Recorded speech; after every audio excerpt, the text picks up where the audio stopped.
कैसे हो दोस्तों। मैं हूं आपकी दोस्त एंड होस्ट पूनम। आपको मेरे वीडियोस पसंद आते हैं तो लाइक ज़रूर करें। आपको बहुत सारा प्यार और मुझे आपकी सपोर्ट की बहुत ज़्यादा ज़रूरत है दोस्तों। आपको मुझसे कुछ पूछना हो या किसी मूवी की लिंक चाहिए होगी तो फेसबुक और इंस्टा की पेज लिंक डिस्क्रिप्शन बॉक्स में मिलेगी, तो जल्दी से वहां पर जाकर मुझे हाई करना। तो आज जिस मूवी को हम डिटेल में जानने वाले हैं उसका नाम है फॉल। ये एक अमेरिकन सर्वाइवल थ्रिलर है दोस्तों, जिन्हें दो दोस्त ऊंचों से खेलने की आदत रहती है। वो एक रोज अपने इस हॉबी के कारण एक बड़े संकट में फंस जाती है और फिर क्या वो वहां से अपने आप को बचा पाती है या फिर खत्म हो जाती है, या फिर कहानी में कोई ट्विस्ट आता है।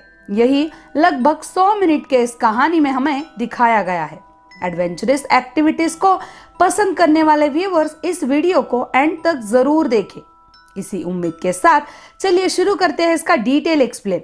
शुरुआती सीन्स में हम देखते हैं कि इस कहानी के दो मुख्य किरदार बेकी और हंटर हाइकिंग करने एक ऊंचे चट्टानों के पर्वत पर चढ़ रहे हैं।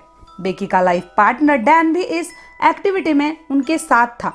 डैन को अपने एडवेंचर एक्टिविटीज को शूट कर उन्हें अपने दोस्तों के साथ शेयर करना अच्छा लगता था, इसीलिए हमेशा की तरह वो इस बार भी हैंडी कैम द्वारा ये सब शूट कर रहा था। वो तीनों एक दूसरे को सपोर्ट करते हुए टॉप तक पहुंचने ही वाले होते हैं कि तभी चट्टानों के बीच एक छोटी केव में उसे किसी बर्ड का घर दिखता है। वो उसमें कैमरे के जरिए अंदर देखता है।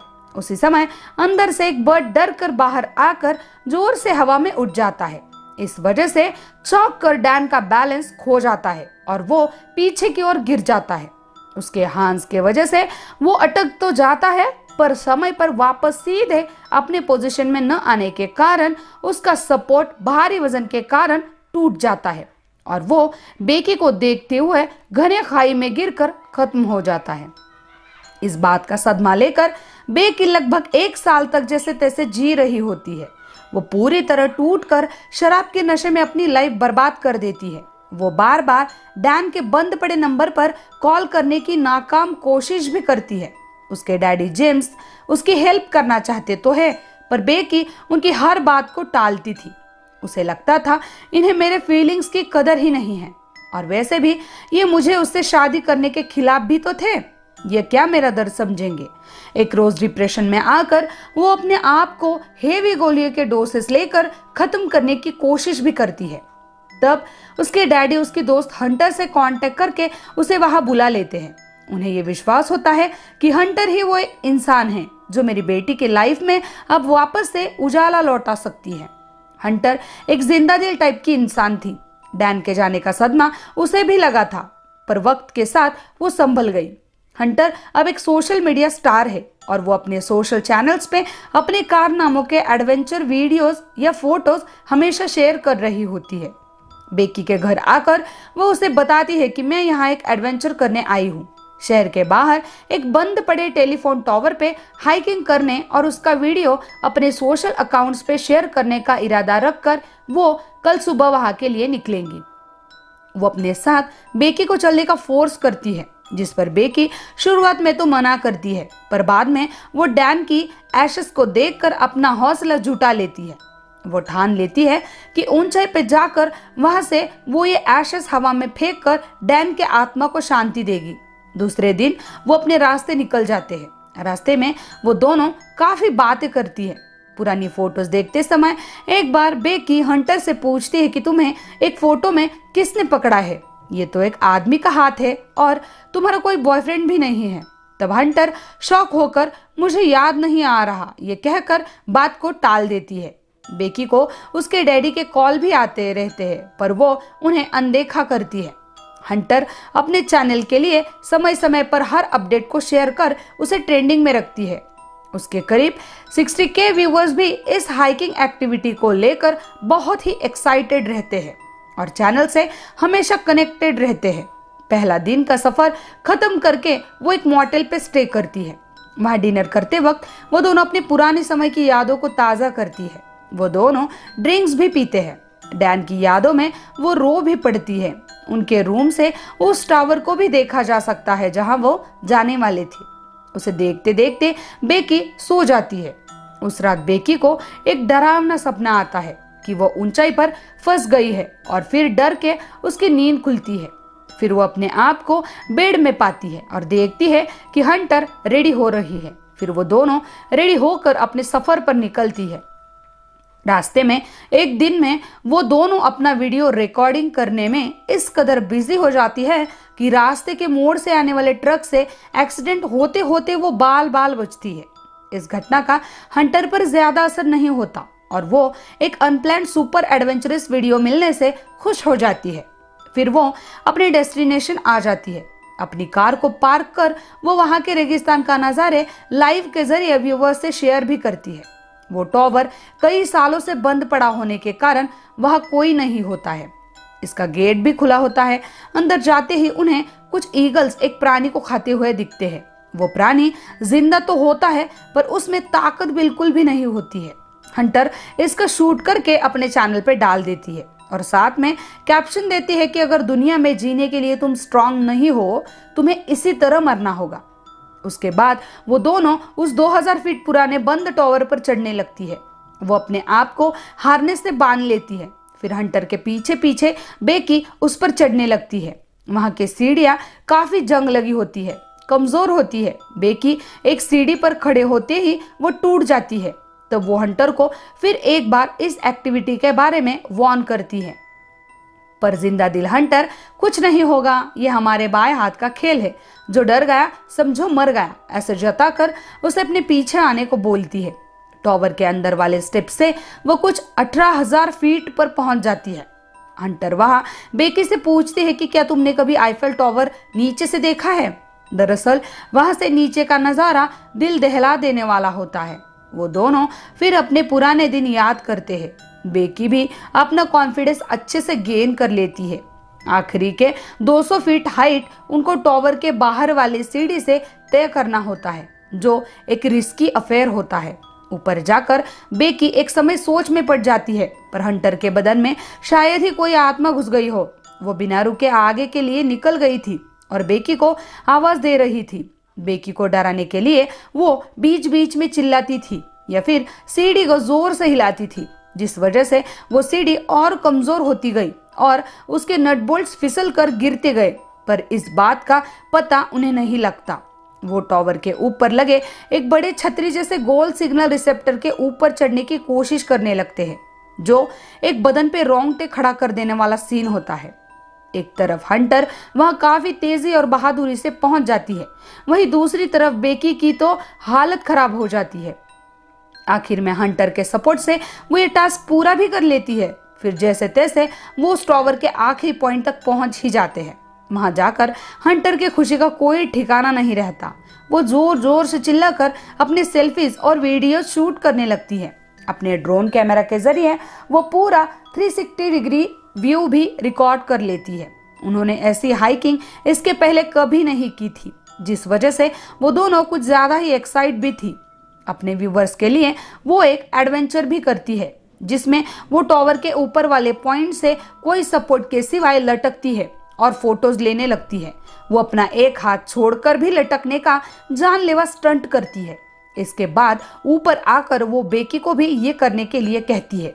कोई दूसरा ऑप्शन न होने के कारण न चाहते हुए भी बेकी वो स्टंट कर लेती है।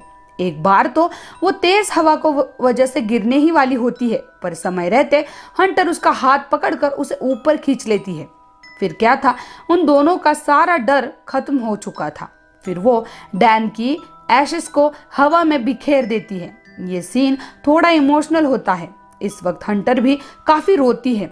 कुछ और समय ऊपर बिताकर वो नीचे उतरने लगती है। यहाँ से नीचे आना सबसे कठिन टास्क होता है। बेकी पहले नीचे उतरने लगती है, पर पहला कदम रखते ही सीढ़ी 2 हिस्सों में टूट जाती है और उसका नीचे का पार्ट पूरी तरह से टूट जाता है। हंटर बड़ी ताकत से उसे ऊपर खींच लेती है। बेकी बचने की खुशी मना ही रही होती है कि तब नीचे जाने का कोई रास्ता नहीं बचा। ये देखकर उन दोनों के तो होश उड़ जाते हैं। इस हालत में भी हंटर के फेस पे एक स्माइल होती है। ये देखकर हमें लगता है कि ये किस मिट्टी की बनी हुई है। कुछ देर बाद उन्हें पता चलता है कि अपने खाने पीने की बैग भी नीचे छतरी जैसे रिसेप्टर पर पड़ी है। और यहाँ बेकी के पैर पर एक घाव हो गया है जो जंग लगते औजारों से हुआ है और जानलेवा भी हो सकता है। हंटर उसे अपने शर्ट द्वारा बांध तो लेती है, पर अब उसके चेहरे का रंग उड़ गया होता है। उसके फोन में नेटवर्क भी नहीं होता, इसीलिए उसे रस्सी से बांधकर वो थोड़ा नीचे उसे झोंक देते हैं, पर वहां भी नेटवर्क नहीं होता। इसी बीच उन्हें नीचे एक आदमी अपने डॉग संग टहलता हुआ दिखाई देता है। वो उसे मदद के लिए आवाज देते हैं, पर तेज हवा के कारण कुछ फायदा नहीं हो पाता। फिर बेकी अपने पास वाला एक छोटा हैंडबैग नीचे फेंकती है, पर वो पीछे गिरने की वजह से उस आदमी को सुनाई नहीं देता।